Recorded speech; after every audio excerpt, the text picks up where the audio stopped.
Okay, a question I get all the time is, can you drive if you have epilepsy? Or they just say, can you drive? And it's like, yes, on the condition that I am not having seizures at the time, like I'm stable.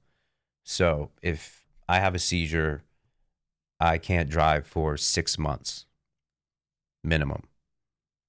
Um, if within that 6 months I'm stable, I have no seizures, and then I get cleared by my neurologist, I'm allowed to drive again. So that answers your question. I've gone for years where I couldn't drive. Well, when I was first diagnosed, I probably didn't drive for maybe a couple of years at least. Um, and then there's been times where I just didn't make it to 6 months, and it kind of like resets.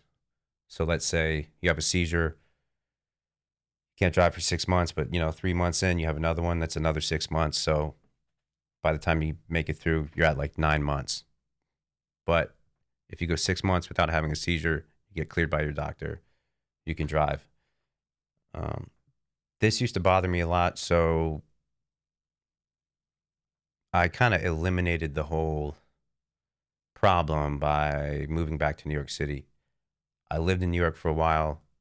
I moved out, and then this whole thing was bothering me, especially like with work. And I just thought, I'm going back. You live in a place like New York. I walked everywhere and just took the subway, so it was never an issue. The thing about that was, I kind of felt stuck.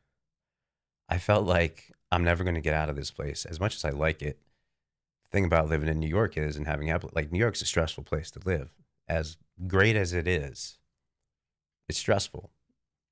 And so I also thought, well, this environment,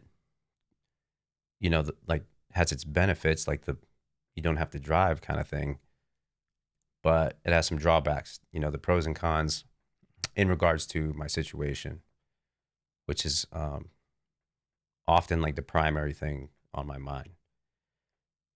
But to answer the question, yeah,